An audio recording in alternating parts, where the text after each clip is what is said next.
Hello, everyone. Welcome to November. Where did the year go? I feel like I blinked my eyes and the year is gone. We're on the 6th of November as I'm talking to you today. And last weekend was the Christmas pageant, which is always the sign that Christmas is coming and the year is coming to an end in Adelaide. My husband took my grandson. It was a bit exciting for him. Then they went fishing. That was exciting for him too. Anyway, I'm here to talk about property, which we all love. I love property. It's very exciting and interesting. And each year has been different, hasn't it, in the property market? We need to sort of change and adapt a little bit more than we had in the past. I am here. Our headline says today how to price what you're selling or buying with no comparables. So how do you do that? Very interesting. And as I said, the market's very interesting, especially with the amount of comparables or the amount of things for sale on the market. According to Tim Lawless, and I'm going to put a little link below from Tim where he's talking to you about Tim Lawless from CoreLogic, where he's talking to you about the last month's market, which is October, because we're in November, aren't we? Which was the October market. And he's saying, some markets are growing, etc. But have a little listen. He does talk about most states, including Adelaide. He says that Adelaide is 40% below the 5-year average with stock on market. He also says that Adelaide has gone up, I think it's 4.3%. I don't think it is. I wrote it down, over the last quarter. Over the last quarter and 2.2% in October. So that's very interesting, which brings me to what has been or can be a problem in the market, finding comparable sales. So you're buying something that you want to develop or even renovate and sell, and how do you figure out what your end product's going to be worth when there's hardly anything on the market? Challenging, isn't it? So Results Mentoring, whom I use, will tell you to become an area expert. And this is something I do and I practice.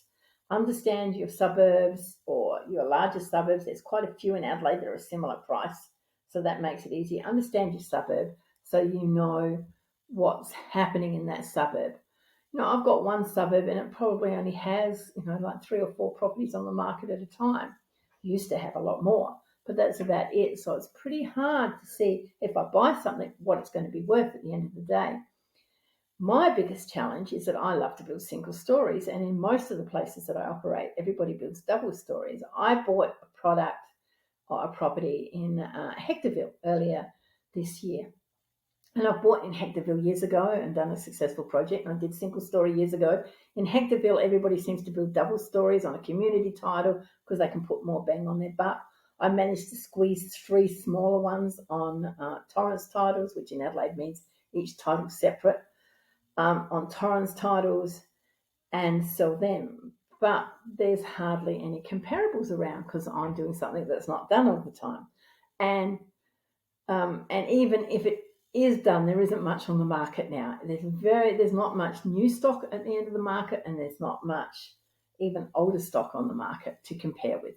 So what I did look at some older stock that had sold, okay, and I did a bit of a comparable with that, and then allowed for new. Sometimes you have to look at something that's a bit bigger or a bit smaller, but you always need to look at the land content, how much land there is, how big the house is, what the house has, such as a double garage, 2 bathrooms, 1 or 2 living areas. Have we got floor to ceiling tiles? How else is it tricked up? Do we have a veranda outside? Do we have I was going to say laundry, but I mean a pantry, as a walk-in pantry. Do we have those things in this property, and does our property have these? And then I also take that same information about what I'm building, such as, let's say, single story, single garage, 2 bathrooms, as we said, floor to ceiling tiles, outdoor veranda, not necessarily al fresco, but outdoor veranda, and the size of the house. And I will talk to 5. Notice I'm holding 5 fingers on my hand. I think I can count that far. 5 real estate agents. Now I choose 5 because your end price can vary something incredibly. I will look for agents that operate in the area, look for the agencies, and look for ones that might have sold in that area too, which you can find on realestate.com. And I will call them and say, I'm building this product in this area. What do you think it will be worth? Now, their answers will range. Okay, that's why I'm talking to 5. And then you have to take what they've told you along with your knowledge and mix it together and come up with an answer, a bit like X plus Z equals Y, or except there's a proper equation in there, and come up with your answer and what you feel is right.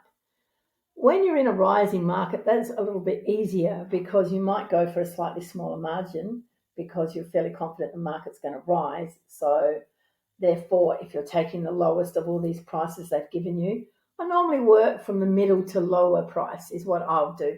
I won't back the top price unless I'm sure I've already done my own homework and I'm fairly sure. But I work from the middle to lower price, thinking that if I'm still okay with a profit margin on that, then that's okay. Then let's move forward.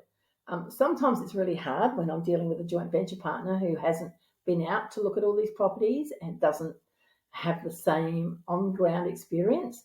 So the agents that I speak to, I will refer them to them to have the same conversations so that they can come out with hopefully with the same answers. If it's not the same answers, then there's something wrong with those agents. But in my experience, they've come out with the same answers in the past.